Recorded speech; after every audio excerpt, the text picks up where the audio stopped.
Before the 18th century, most textiles were made by hand at home. The carding, spinning, and weaving of fabric was done manually by women, requiring much time and effort. By the late 1700s, the English had developed machines that could produce textiles faster and cheaper using water power. The English government was very protective of its home textile industry and made it illegal for engineers with skills in textile mill construction and machinery to leave the country. In spite of their best efforts to protect their industry, the trade secrets were soon brought to America. These innovations resulted in an industrial revolution that began in Massachusetts and Rhode Island. The Blackstone River played a central role in the development of the textile industry in New England. The river extends 46 miles from Worcester to Providence, and over that distance drops 438 feet, releasing an immense amount of energy in the form of water power. It was on the banks of the Blackstone River in 1790 that Samuel Slater, an English immigrant, used his knowledge of English factory methods to create the first successful water-powered cotton spinning factory in America. The success of the Slater Mill in Pawtucket, Rhode Island, inspired other entrepreneurs to build mills up and down the Blackstone to use its abundant supply of energy. This eventually transformed the region from a farming area to a factory-based economy, initiating America's Industrial Revolution. The river itself had many falls and rapids that made river transport difficult. The building of the Blackstone Canal in 1828 further inspired mill development because it allowed goods to be moved more easily from inland factories to the Rhode Island coastal markets. These early textile mills required additional labor, and so mill villages were built around each to house workers. 3 Grafton villages grew up along the river: Farnumsville, Saundersville, and Fisherville, each located around a textile mill using the water power of the Blackstone. The new factory system required mostly unskilled labor. The earliest textile mills in the Blackstone Valley hired children to work the machines because they were the cheapest labor. In 1820, children comprised 70% of the workforce, but by 1831 it was reduced to 40%. When power looms were introduced, more women came to work in the mills. In general, men were hired to be supervisors or to perform tasks requiring physical strength or technical expertise. In the 19th century, when school attendance requirements and child labor laws put an end to the employment of children, women became the preferred labor. The early South Grafton mills, however, hired mostly families, using both children and parents as workers. In 1812, while war raged against England, Peter Farnum and his son took over an old woolen mill on Depot Street near the Blackstone River. The federal embargo of British goods provided a boost to local textile manufacturing. Because there were so many sailors out of work from the embargo, many came to work in Peter Farnum's mill. By 1827, business was booming, and the Farnums built a 4-story stone mill with a 2-story wooden addition and called the company Grafton Woolen Company. In 1830, the mill burned and was replaced by the Blackstone Woolen Company, a 4-story brick building. In 1842, the business failed as a victim of the national economic downturn, but was reopened in 1844 with 75 looms for the manufacture of cotton. The mill was bought and sold several times throughout the rest of the century and operated under many different business names, including Blackstone Woolen Company, Wright and Morse, Farnumsville Cotton Mills, Excelsior Mills, and Wiskonet Mills, Over the years, the mill owners built tenements and a boarding house for workers, homes for supervisors, and a community house for recreation. A village grew up around the mill with shops, stables, a pharmacy, and a post office. The mill closed in 1935, a victim of the Great Depression, but was revived again in the 1950s and manufactured fine woolens until the late 1960s. My mother worked seasonally at the mill. She was a drawer in hand, which means they gave her the pattern for the new cloth, and she had almost looked like a crochet needle, and she would, on a frame, set the threads in the order of the colors. And my father would take that frame and attach it to the loom and tie all of these spools of thread matching the colors. He was a warp starter, and my uncle was a weaver. And we were very close to the mill, could hear it clickety-clacketing, clickety-clacketing. It just became part of the background.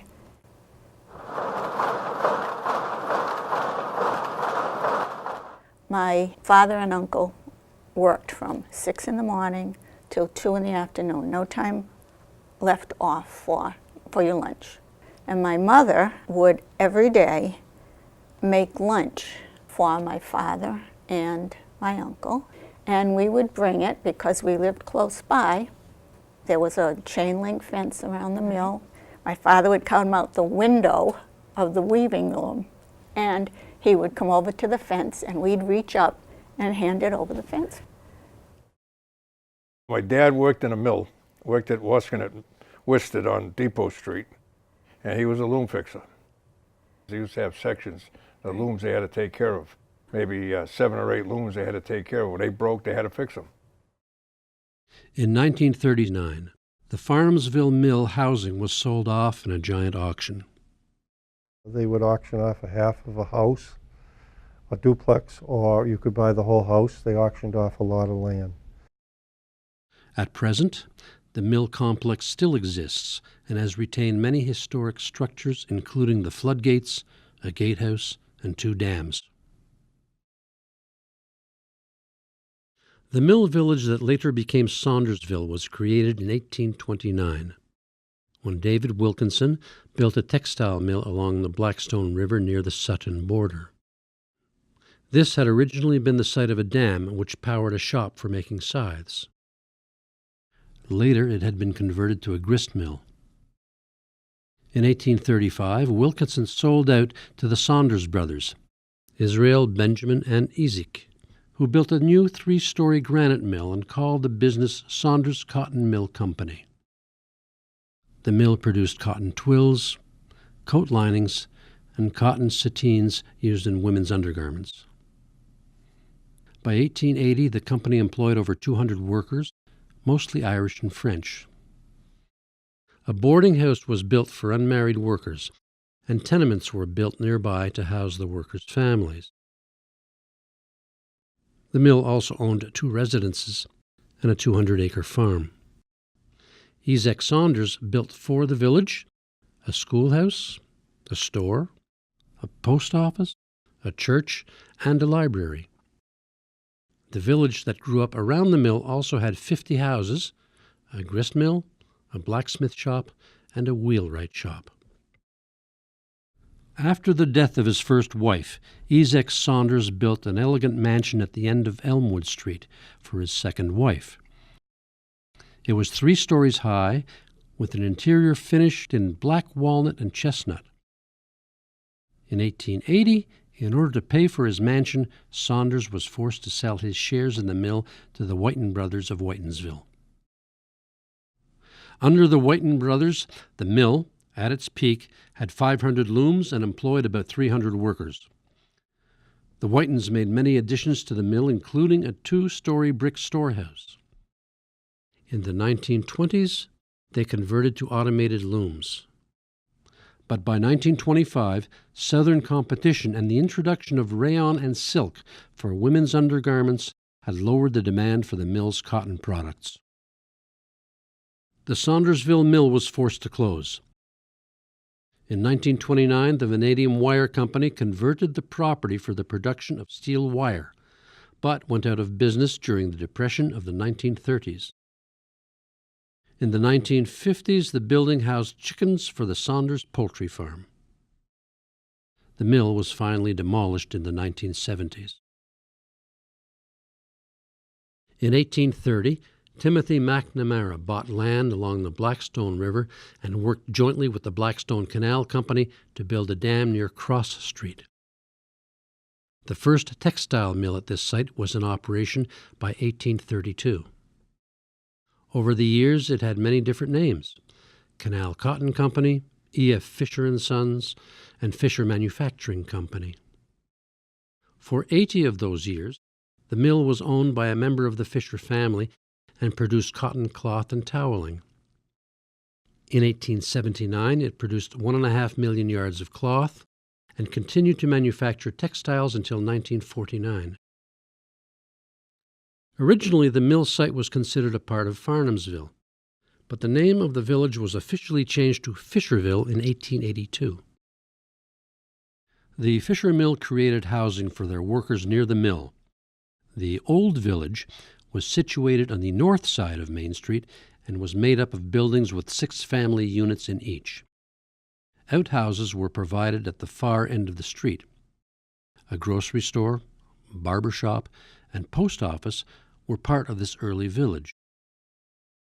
Later, a larger village called the New Village was built on the south side of Main Street.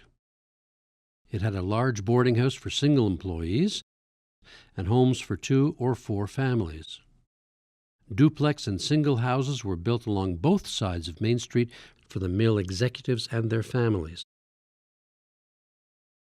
Erastus Fisher owned Fisher Manufacturing Company, first with his brother Waterman and later with his 3 sons. He built a house at 75 Main Street. Upon his death, his youngest son Albert took over the house and supervised the mill. In 1876, Albert also took charge of the company's general store across the street in the Old Village. In 1882, he became postmaster of Fisherville as well. The Fisher family donated land for the South Grafton Library and for a Catholic church so that their workers could worship according to their faith. The village attracted its own grocers, bakers, tailors, barbers, and merchants of every sort. George Fisher, co-owner of the Fisher Manufacturing Company, joined his father in 1869 as a partner in the mill. In 1885, he built a large mansion for himself and his wife Ella at the south end of Grafton Common in Grafton Centre. The 3-story house was considered to be the finest house in town.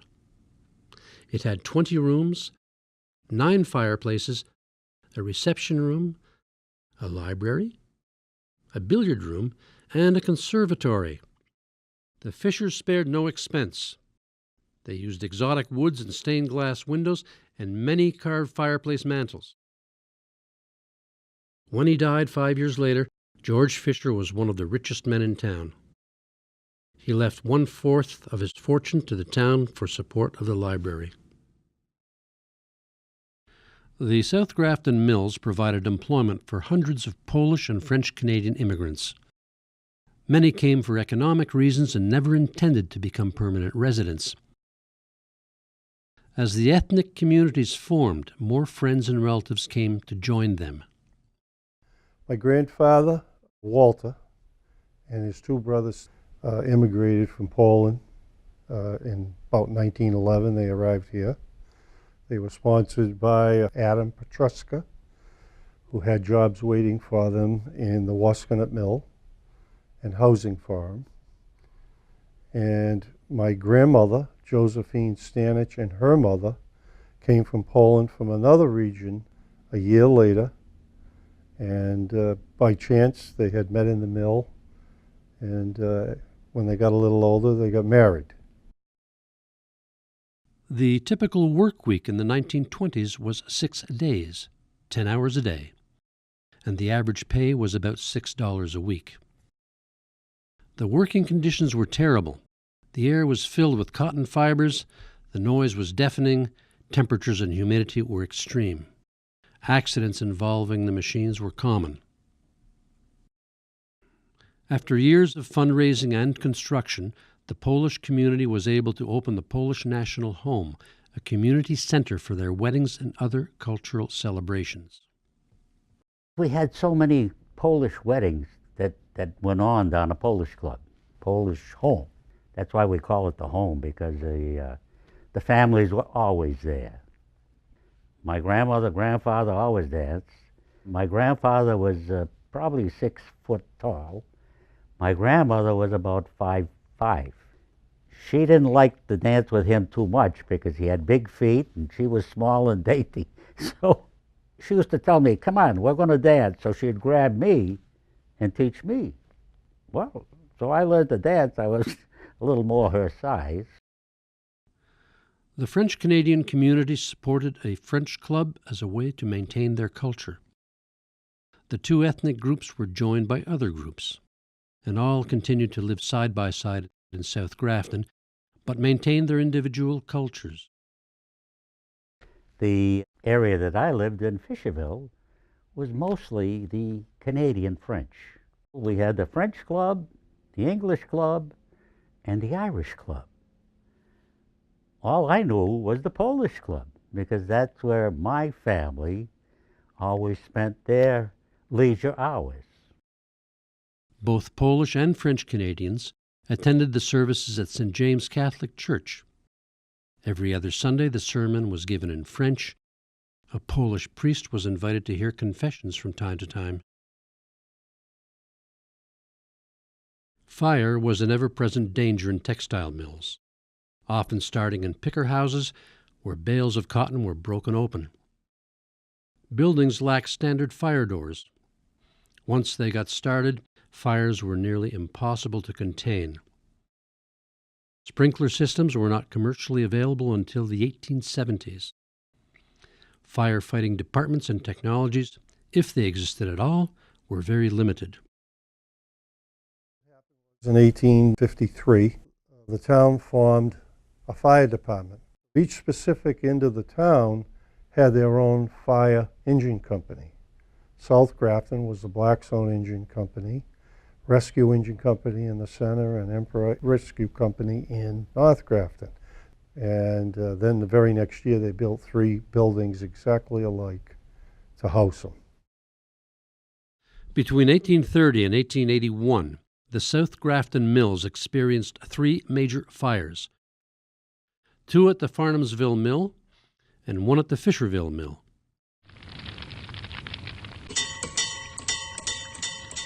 The wind was blowing a gale from the northwest. In about a half an hour after the fire broke out, the frame of the building fell in, and the brick mill soon took fire, and in a short amount of time was all ablaze, making one of the grandest sights ever seen in this vicinity. The flames shot up into the air at the height of over 100 feet, and burning shingles from this mill were borne by the wind into the town of Upton, 5 miles away. Blackstone Engine Company were on the spot in a very short time after the alarm was given, and the boys dragged the machine through the snow without the aid of horses. Only the Saunders mill escaped this fate. Isaac Saunders was one of the first owners to see the advantage of fire prevention. As a member of the board of the local fire brigade, he was well aware that the fire brigades could not handle large mill fires. So in 1875, he equipped his mill with state-of-the-art automatic sprinklers and large-capacity fire pumps. In 1999, the Fisherville mill was burned to the ground in a huge fire that required 23 fire companies to extinguish it. That fire started at one end of the mill, and in 6 minutes the whole place was fully involved. We had apparatus that got burnt. We had fire apparatus from all over. The 3 villages of Farnumsville, Saundersville, and Fisherville made up South Grafton. The heyday of the South Grafton textile mills lasted from the mid-1800s to the early 1900s, when rising costs led manufacturers to move operations to areas where labor was cheaper. When the mills disappeared from each of the villages, their sense of being separate communities began to fade. Today, many of the old farms have been developed into residential housing. The outlines of the villages have faded, and the area has become South Grafton.